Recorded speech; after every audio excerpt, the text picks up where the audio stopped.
Hey, this is Toby Keith, and the road to Kentucky Derby starts right now. Each year, more than 20,000 foals are born. For future champions, this is where the road begins. Good magic to the front of the field in the bluegrass. Audible, no doubt about it. Justify winning the Santa Anita Derby. At age 3, only 20 can enter the starting gates on the first Saturday of May. All right for Justify. This is the road to the Kentucky Derby, presented by Woodford Reserve. Today, country music superstar Toby Keith talks about being an owner, a breeder, and finding his Derby contender. You want to get another one like that, but you can't. They're hard to find. They don't come along very often. Also, Saul Kuman is a new kind of owner who's already making history. That's not going to happen to us again. So it was kind of one of those, really magical days and magical weekends. That's Harley. And we hit the track with the most popular lead pony at Churchill Downs. Yeah, Harley's a Briar horse this year. I feel like he deserved it. I mean, he's got a lot of fans. He's very well loved all over the country. This is Gulfstream Park here in Hallandale Beach, Florida, just south of Fort Lauderdale. Hello everyone, I'm Jordan Wetley, and thanks for joining us on this stop along the road. Each year, this track plays host to the Florida Derby, where trainers are hoping their 3-year-olds are at peak performance. But the road begins the same place it finishes, world-famous Churchill Downs. Each September, trainers are eager to see how their untested 2-year-olds will perform. It's a road full of ups and downs, twists and turns. From neuroscience to horse trainer, Michelle Nihei found her way to the first step on the road to the Kentucky Derby with Royal Earn in the Iroquois. Being able to bring him here, obviously a long way from getting to the Derby, but I'm on the first step. An 8th place finish was a hard lesson for Michelle, as she now seeks a new formula to return to the road. Going into the Breeders' Cup Juvenile with the heavy favorite, trainer Bob Baffert was excited about Game Winner. He's got the determination and he's got a great set of lungs, and that's when you really get excited about a horse. He doesn't know how to lose. He's Game Winner. It's the thrill of victory. I mean, enjoy today and we can dream about tomorrow. Bob Baffert's dream has come true, winning 5 Kentucky Derbies. This year, Baffert has strength in numbers. Along with Game Winner, he has Improbable and Mucho Gusto on the leaderboard.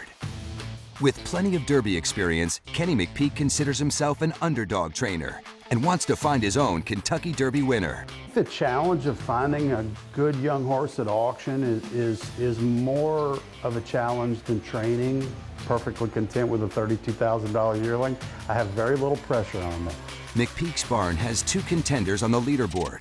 After a 3rd place finish in the Breeders' Cup Juvenile, Signalman took down the Kentucky Jockey Club under the spires. And Harvey Wallbanger hung on the rail for an upset win in the Holy Bull. On Ben Colebrook's first road to the Kentucky Derby, he's felt the twists and turns.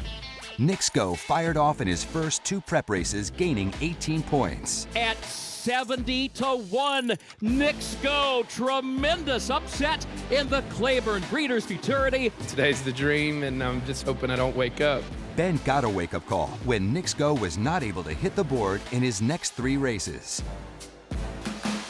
Trainer Mark Cassie already punched his ticket to the Kentucky Derby starting gate as War of Will won the first 2 point races at the fairgrounds. War of Will, Wells Wellington again, won the Risen Start. And I have just the utmost respect for this horse. I think he has the potential to be a real superstar. We've been thinking about the Kentucky Derby for a long time, and now we're going to think even more. Even though it's the trainers who oversee the horses on a daily basis, the owners are also incredibly involved, not just because of their investment, but because they are passionate. And no one more so than Saul Kuman. He's the new breed of horse ownership with a pretty diverse portfolio and is the focus of this week's Owner's Box.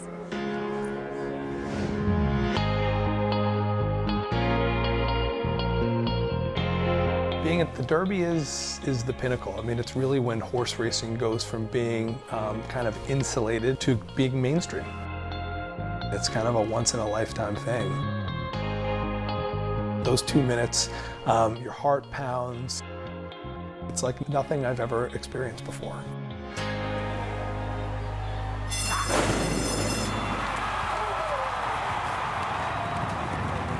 The reason I think people say we have a hedge fund approach is because probably two things. One, I would say we spread our risk out. We rarely will own the whole horse. So some we own half, some we own a third, sometimes a quarter, sometimes the whole horse, but it ends up being an average of about 40% or so for our group. And then the second part is we do a lot of buying horses that are already running. So I guess you call it private purchases. A horse like Justify last year, we were able to buy part of the horse after he ran once. Part of the deal that WinStar made with us was they said, look, we'll sell you part of Justify, but you have to take Audible as well. They wanted to do a package deal. We frankly didn't really like Audible that much. So we kind of pushed back. We tried to do just Justify, and they said, take them both or no deal. So we decided to take both. We were very wrong with Audible, which was, it was good to be wrong, and we admit it. The horse turned out to be much better than we really frankly thought. So we went down to the Florida Derby. Audible let loose on the outside to take the lead. Audible, no doubt about it. The horse won the Florida Derby, had our whole family there, it was incredible. And then obviously on the other coast, we had Justify win the Santa Anita Derby, and that wasn't as surprising for us because at that point we started to really see how talented he was. Justify, another exhilarating exhibition by the supremely gifted athlete. He's on a dizzying ascent to greatness. And then they both were in the starting gate in the Kentucky Derby. They're off in the Kentucky Derby. And it was incredible. I mean, to run first and third. Audible third toward the inside. They're coming to the wire. He's just awesome. Justify has won the Kentucky Derby. That's not going to happen to us again. So it was kind of one of those, really magical days and magical weekends. And it's going to be my girl in the Kentucky Oaks. Winning the Kentucky Oaks and the Kentucky Derby in one weekend last year, I mean, to have horses at least run in those two races this year would be our first goal. That first Saturday in May, or first Friday, you can be, down at Churchill with your partners and your friends and your family and be able to enjoy that because it doesn't get better than that weekend.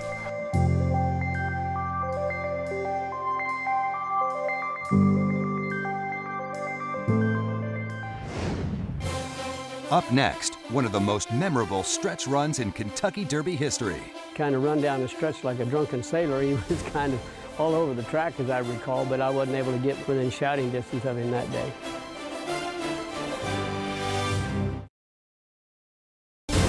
Welcome back to the Road to the Kentucky Derby, presented by Woodford Reserve. The road to the Kentucky Derby is a long one, so let's take a look back at some of this year's earlier action set to today's new music and this week's horse tracks.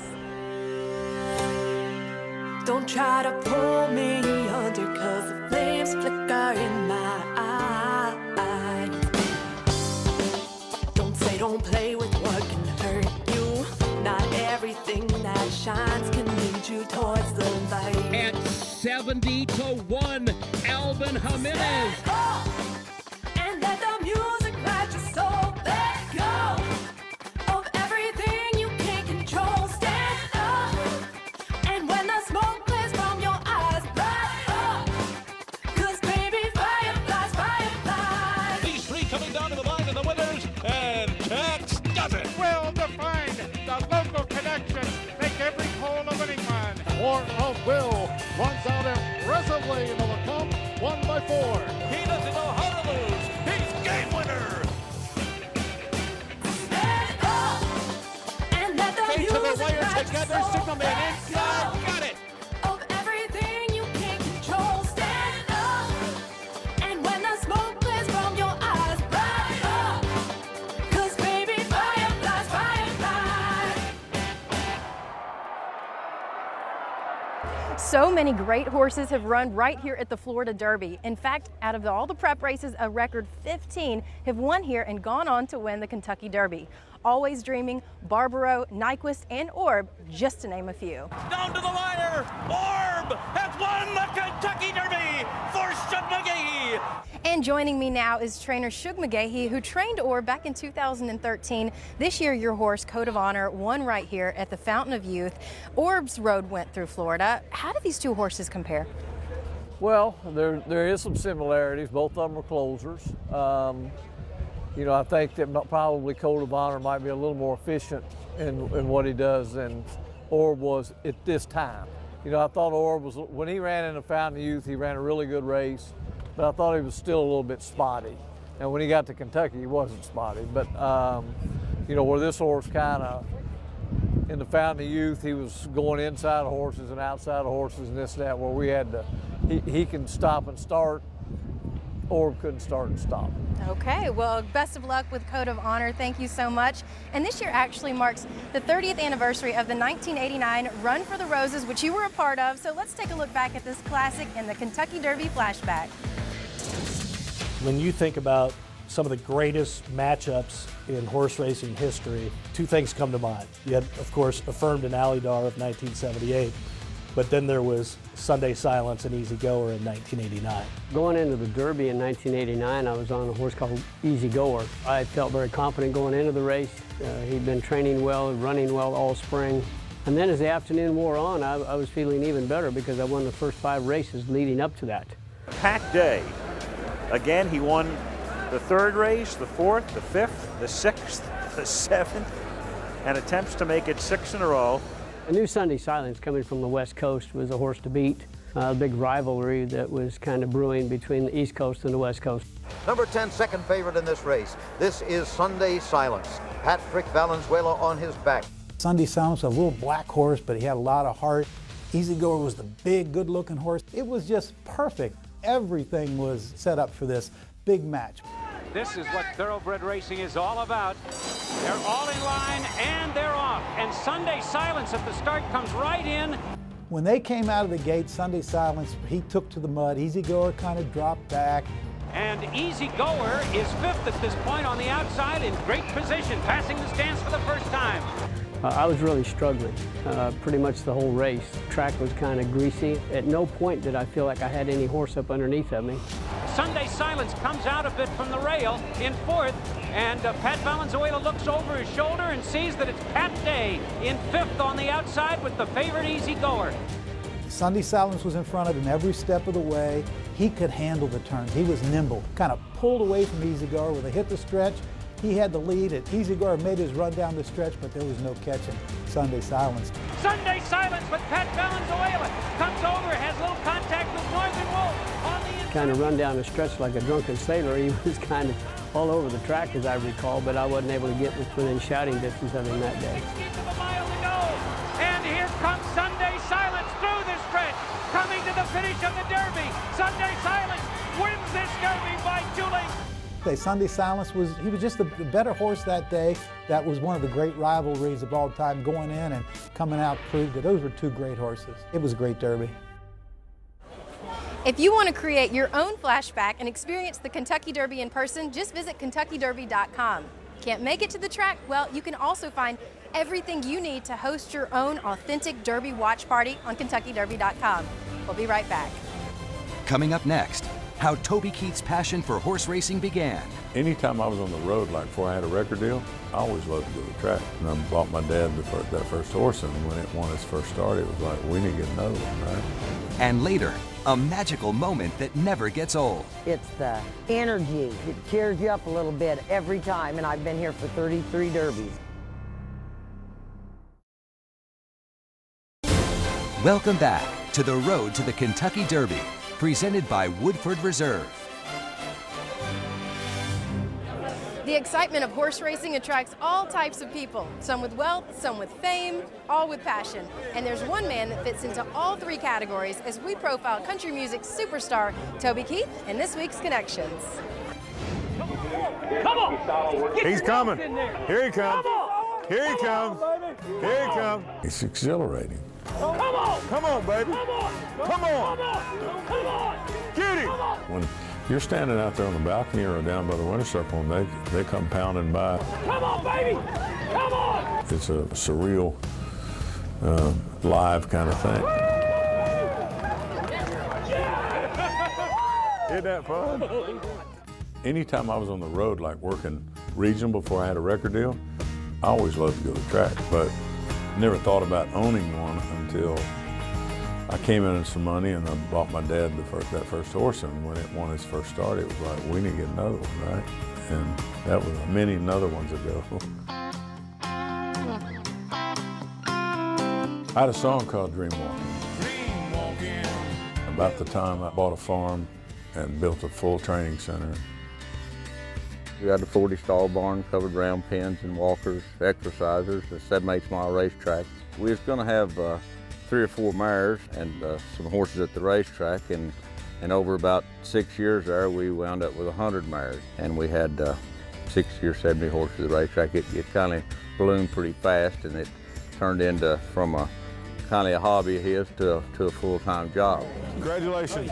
Good ride, son. Yeah, great All right, ride. pal.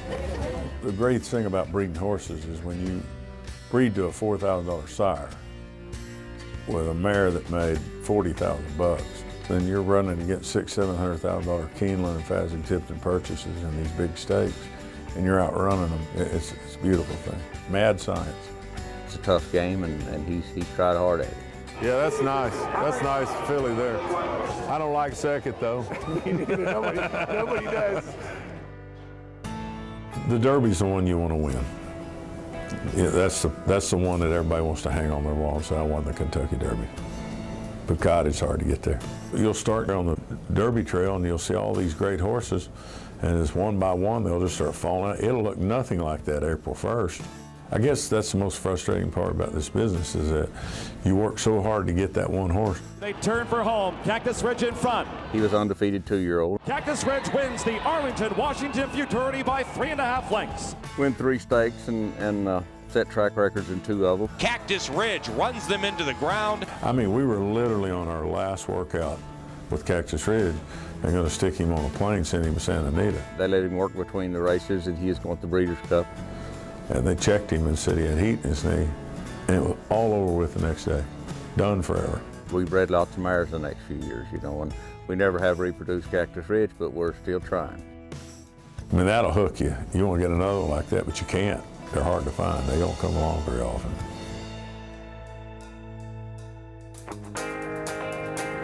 Congratulations. Thank you. Way to go. Thank you.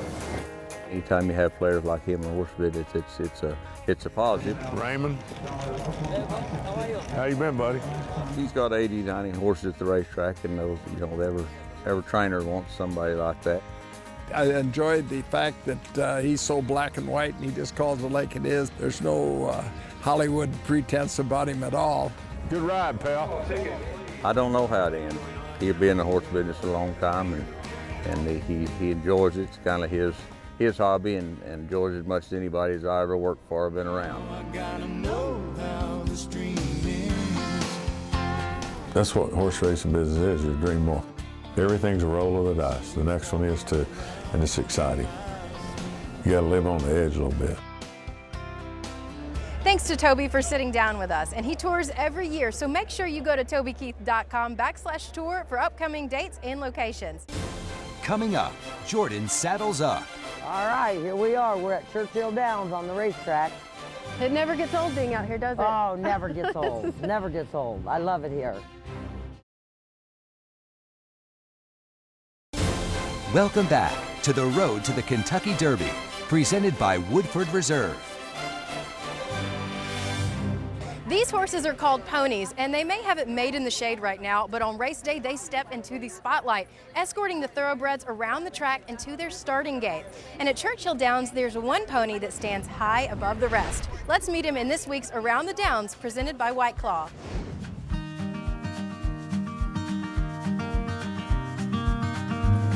Pull him out. All right, here we are. We're at Churchill Downs on the racetrack. Goodness. It never gets old being out here, does it? Oh, never gets old. Never gets old. I love it here. How long have you been out here? How many Kentucky Derbies? I've done 33 Derbies. My father was a trainer in Nebraska, Tom Hawkins, and I grew up on the racetrack. And I had always dreamed of being at Churchill Downs. After I watched Secretariat win, I'm like, someday I'm gonna make it to Churchill Downs. Sure enough, here I am. Here you are, right? Kentucky Derby, I mean, what makes being out here on that day different than any other race day for you? Oh gosh, it's the energy. I can't describe it. It's just like, wow. We come out of the paddock and they sing the Old Kentucky Home. It tears you up a little bit every time, and I've been here for 33 Derbies. I mean, your job here is so important. Without these ponies, the races don't happen. So can you tell me a little bit about what you guys do out here? Gonna be an easy, safe bunch to deal with today. I'm dealing with the number 2 in here. Well, this is a cute horse, ain't it? Come here, girls. You want to pet the pony? She looks like she's fired up, doesn't she? We're out here as babysitters, pretty much, with their lead ponies, and we call them ponies, although they're not ponies. They're big, heavy horses. A lot of thoroughbred ponies I have, but these two are a little different. This is Harley. Hi, Harley. Harley, yep, that's his name, all right. Harley is a pretty big star around here, and people know his name. I mean, can you tell that he takes a sense of pride when he's out escorting? Yeah, he loves his job. He's proud to be out here. I went into the museum and I saw the Breyer horses, Secretariat, California Chrome, American Pharaoh, and Harley now. Yes. That's so cool. Yeah, Harley's a Breyer horse this year. I feel like he deserved it. I mean, he's got a lot of fans. He's very well loved all over the country. And I hear he's one of the best sellers. Yeah, they say he is. They can't hardly keep him on the shelves. Flying off the shelves. Yeah. Harley, you want a drink? You know, we want to keep our ponies happy too. We want them to enjoy their jobs too, because they do work hard. All my ponies work every race every day, and it's a lot of work. It's hard work for them. Happy pony, happy racehorse. That's it. Thank you so much for taking me out here and teaching me all about these horses, and I know they've got to get back to the stable, so let's go. Okay, well, I'm glad you got to come out and see how it really works. Honestly, being on horseback at Churchill Downs, it just doesn't get any better. And if you'd like to see Monty and Harley in action, just go to KentuckyDerby.com for tickets. Okay, that does it for us. Thanks for watching, and we'll see you on the next stop along the road to the Kentucky Derby.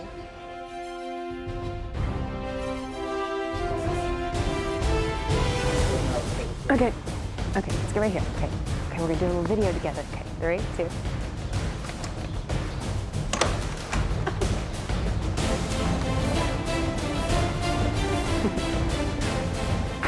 He's trying to bite my hand. Okay, no more.